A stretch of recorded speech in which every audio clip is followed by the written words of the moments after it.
ನಮಸ್ತೆ ಎಲ್ರಿಗೂ. Hello my dear students.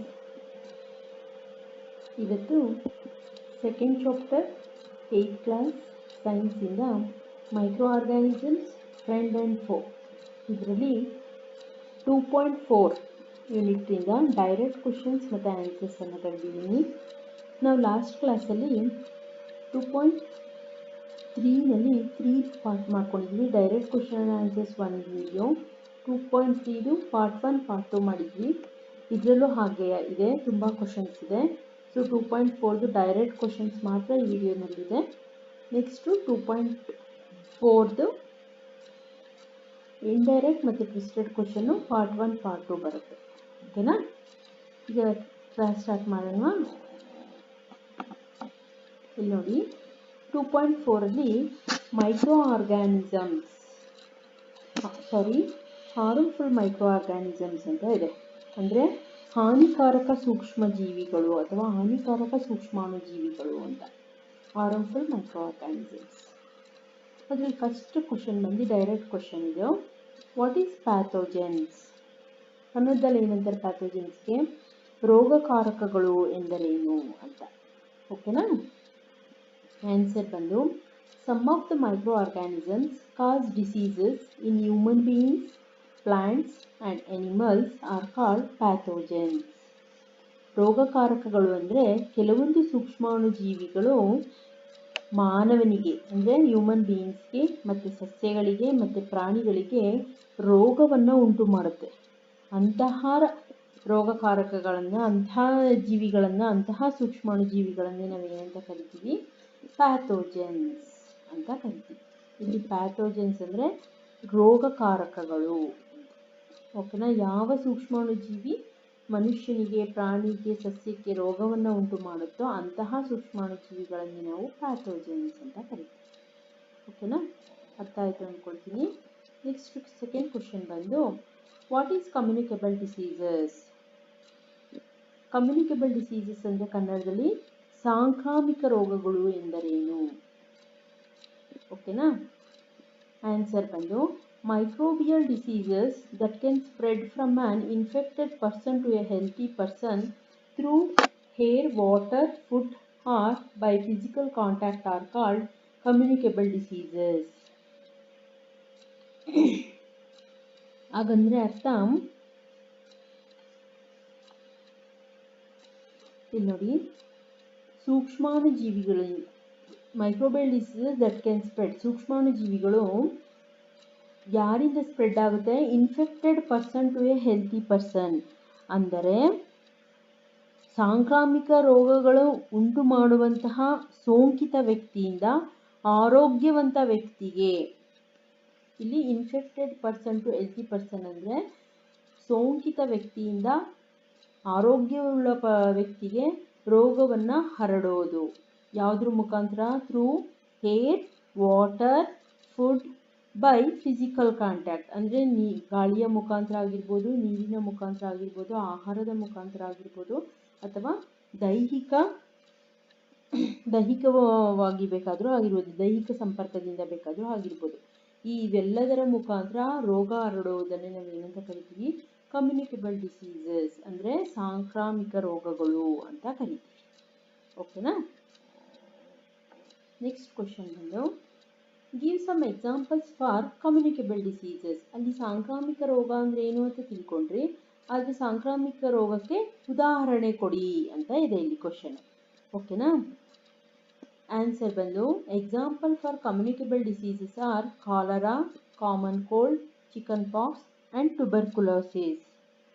ಇಲ್ಲಿ ಸಾಂಕ್ರಾಮಿಕ ರೋಗಗಳು ಯಾವ್ಯಾವುದು? ಸಾಂಕ್ರಾಮಿಕ ರೋಗಕ್ಕೆ ಉದಾಹರಣೆ ಯಾವ್ಯಾವ ರೋಗಗಳು ಬರುತ್ತೆ ಅಂದರೆ ಕಾಲರಾ ಬರುತ್ತೆ, ಕಾಮನ್ ಕೋಲ್ಡ್ ಅಂದರೆ ನೆಗಡಿ ಬರುತ್ತೆ, ಮತ್ತು ಚಿಕನ್ ಪಾಕ್ಸ್ ಬರುತ್ತೆ, ಮತ್ತು ಟ್ಯುಬರ್ಕುಲೋಸಿಸ್ ಅಂದರೆ ಕ್ಷಯ ರೋಗ. ಓಕೆನಾ? ಕಾಲರಾ, ನೆಗಡಿ, ಚಿಕನ್ ಪಾಕ್ಸ್ ಮತ್ತು ಕ್ಷಯ ರೋಗಗಳು ಸಾಂಕ್ರಾಮಿಕ ರೋಗಗಳಿಗೆ ಉದಾಹರಣೆ. ಓಕೆನಾ? ನೆಕ್ಸ್ಟ್ ಕ್ವಶನ್ ಬನ್ನಿ, fourth question. Name some common human diseases caused by micro organisms. ಹಾಗಂದ್ರೇನು? ಸೂಕ್ಷ್ಮಾಣುಜೀವಿಗಳಿಂದ ಉಂಟು ಮಾಡುವ ಕೆಲವು ಸಾಮಾನ್ಯ ಮಾನವ ರೋಗಗಳು. Name some common human diseases caused by micro organisms. ಅಂದರೆ ಸೂಕ್ಷ್ಮಾಣುಜೀವಿಗಳು ಮಾನವನಿಗೆ ಉಂಟು ಮಾಡುವಂತಹ ಕಾಯಿಲೆಗಳು ಯಾವ್ಯಾವುದು ಅಂತ. ಸೂಕ್ಷ್ಮಾಣುಜೀವಿಗಳಿಂದ ಉಂಟಾಗುವ ಮಾನವನಿಗೆ ಉಂಟು ಮಾಡುವ ಕಾಯಿಲೆಗಳು ಯಾವುದು ಅಂತ. ಓಕೆನಾ? ಕ್ವಶನ್ ಅರ್ಥ ಮಾಡ್ಕೊಳ್ಳಿ. ಆನ್ಸರ್ ಬಂದು ಟ್ಯೂಬರ್ಕುಲೋಸಿಸ್. ಟ್ಯೂಬರ್ಕುಲೋಸಿಸ್ ಅಂದರೆ ಕ್ಷಯ. ಓಕೆನಾ? ಮಿಸಿಲ್ಸ್ ಅಂದರೆ ದಡಾರ. ಚಿಕನ್ ಪಾಕ್ಸ್ ಅಂತಾರೆ. ಪೋಲಿಯೋ ಮತ್ತು ಕಾಲರ. ಓಕೆನಾ? ಅಲ್ಲದೆ typhoid, hepatitis A, common cold, malaria are common human diseases. ಸೂಕ್ಷ್ಮಾಣುಜೀವಿಗಳಿಂದ ಮಾನವನಿಗೆ ಹರಡುವಂತಹ ರೋಗಗಳು ಇವೆಲ್ಲ. ನಾನು ಆಗಲೇ ಹೇಳಿದೆ, ಸೂಕ್ಷ್ಮಾಣುಜೀವಿಗಳು ಅಂದರೆ ಪ್ಯಾಥೋಜನ್ಸ್, ಮಾನವನಿಗೆ, ಸಸ್ಯಕ್ಕೆ, ಪ್ರಾಣಿಗೆ ಮೂರಕ್ಕೂ ಹಾನಿಯುಂಟು ಮಾಡುವುದೇ ರೋಗಕಾರಕಗಳು ಅಂತ. ಅದೇ ಮಾನವನಿಗೆ ಫಸ್ಟ್ ಉಂಟು ಮಾಡುವಂಥ ರೋಗಕಾರಕಗಳು ಯಾವ್ಯಾವುದು ಸೂಕ್ಷ್ಮಾಣುಜೀವಿಯಲ್ಲಿ ಅಂತ. ಕ್ಷಯ ಬರುತ್ತೆ, ದಡಾರ ಬರುತ್ತೆ, ಚಿಕನ್ ಪಾಕ್ಸ್ ಬರುತ್ತೆ, ಪೋಲಿಯೋ ಬರುತ್ತೆ, ಕಾಲರಾ ಬರುತ್ತೆ, ಟೈಫಾಯ್ಡ್ ಬರುತ್ತೆ, ಹೆಪಟೈಟಿಸ್ ಎ ಬರುತ್ತೆ, ನೆಗಡಿ ಆಗುತ್ತೆ, ಮತ್ತು malaria are the common human diseases. ಇದೆಲ್ಲ ಮಾನವನಿಗೆ ಸೂಕ್ಷ್ಮಾಣುಜೀವಿಗಳಿಂದ ಬರುವಂತಹ ರೋಗ. ಓಕೆನಾ? ನೆಕ್ಸ್ಟ್ 5th ಕ್ವಶನ್ ಬನ್ನಿ. Name some common plant diseases caused by micro organisms. ಅದೇ ಥರ ಸೂಕ್ಷ್ಮಾಣುಜೀವಿಗಳಿಂದ ಸಸ್ಯಗಳಿಗೆ ಬರುವಂತಹ ರೋಗಗಳನ್ನು ತಿಳಿಸಿ ಅಂತ. ಆನ್ಸರ್ ಬಂದು ಫಸ್ಟು ಮಾನವನಿಗೆ ಬರುವಂತಹ ರೋಗ ಆಯಿತು. ಈಗ ಸಸ್ಯಗಳಿಗೆ ಸೂಕ್ಷ್ಮಾಣುಜೀವಿಗಳಿಂದ ಯಾವ ರೋಗ ಬರುತ್ತೆ ಅಂತ. ಓಕೆನಾ? ಇದರಲ್ಲಿ ಆನ್ಸರ್ ಬಂದು ಸಿಟ್ರಸ್ ಕ್ಯಾಂಕರ್, ಕನ್ನಡದಲ್ಲೂ ಸಿಟ್ರಸ್ ಕ್ಯಾಂಕರ್ ಅಂತಲೇ ಕರೀತಾರೆ. ರಸ್ಟ್ ಆಫ್ ವೀಟ್ ಅಂದರೆ ಗೋಧಿಯ ತುಕ್ಕು ರೋಗ ಅಥವಾ ಗೋಧಿ ತುಕ್ಕು ರೋಗ ಅಂತಾರೆ. ಯೆಲ್ಲೋ ವೈನ್ ಮೊಸಾಕ್ ಅಂದರೆ ಹಳದಿ ಬಿಂದಿ ರೋಗ ಅಂತ ಕರೀತಾರೆ. ರಕ್ತನಾಳದ ಹಳದಿ ಬಿಂದಿ ರೋಗ, ವೇಯ್ನ್ ಅಂದರೆ ರಕ್ತನಾಳಗಳು, ರಕ್ತನಾಳ ಹಳದಿ ಬಿಂದಿ ರೋಗ ಆರ್ ಓಕ್ರಾ ಅಂತ ಸಹ ಕರೀತಾರೆ. ಇದು ಸಾಮಾನ್ಯವಾಗಿ ಕಾಮನ್ ಪ್ಲಾಂಟ್ ಡಿಸೀಸಸ್, ಸಸ್ಯಗಳಿಗೆ ಉಂಟು ಮಾಡುವಂತಹ ರೋಗಗಳು. ಮೈಕ್ರೋ ಆರ್ಗಾನಿಸಮ್ಸ್ ಸಸ್ಯಗಳಿಗೆ ಉಂಟು ಮಾಡುವಂತಹ ರೋಗಗಳು ಮೈಕ್ರೋ ಆರ್ಗಾನಿಸಮ್ಸಿಂದ ಬರೋದು. Citrus canker, rust of wheat ಅಂದರೆ ಗೋಧಿ ತುಕ್ಕು ರೋಗ, ಯೆಲ್ಲೋ ವೇನ್ ಆಫ್ ಮೊಸಾಕ್ ಅಂದರೆ ಹಳದಿ ಬಿಂದಿ, ರಕ್ತನಾಳದ ಹಳದಿ ಬಿಂದಿ ರೋಗ ಅಥವಾ okra are some plant diseases, ಸಸ್ಯಗಳಿಗೆ ಮೈಕ್ರೋ ಆರ್ಗಾನಿಸಮ್ಸಿಂದ ಬರುವಂಥದ್ದು. ನೆಕ್ಸ್ಟ್ ಬನ್ನಿ 6th question. Name some diseases ಆಗಬೇಕಲ್ವ ಇದು, ಸಾರಿ. ನೇಮ್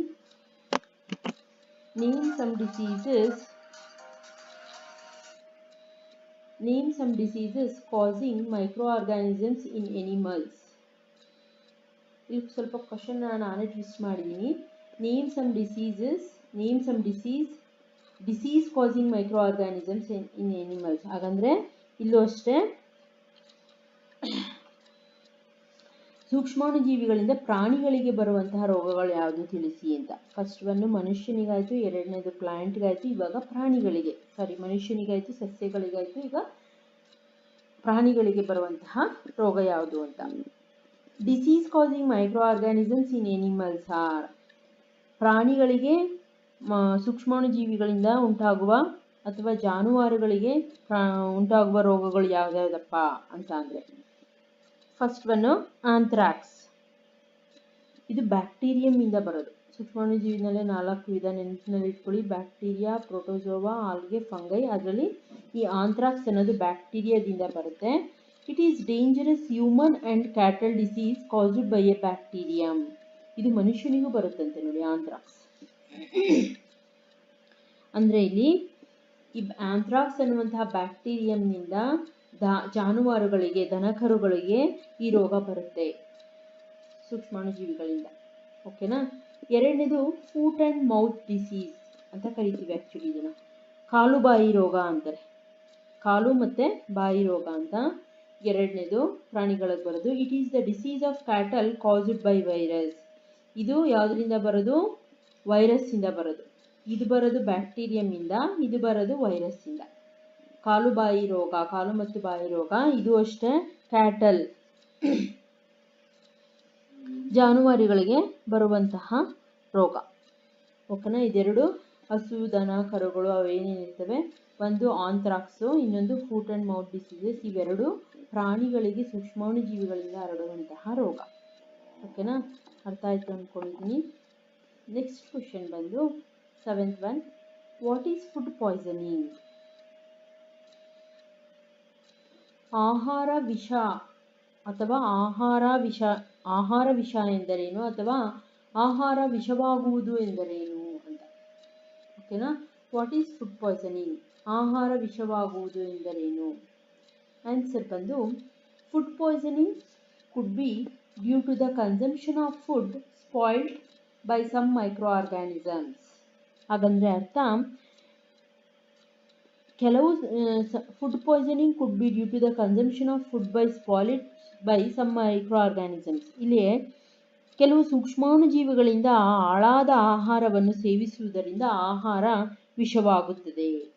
ಈ ಸೂಕ್ಷ್ಮಾಣುಜೀವಿಗಳು ಆಹಾರವನ್ನು ಆಲ್ರೆಡಿ ಹಾಳು ಮಾಡಿಬಿಟ್ಟಿರುತ್ತೆ, ಅದು ನಮಗೆ ಗೊತ್ತಾಗಿರಲ್ಲ. ಅಂತಹ ಆಹಾರವನ್ನು ನಾವು ತಿನ್ನೋದನ್ನೇ ಆಹಾರ ವಿಷವಾಗುವುದು.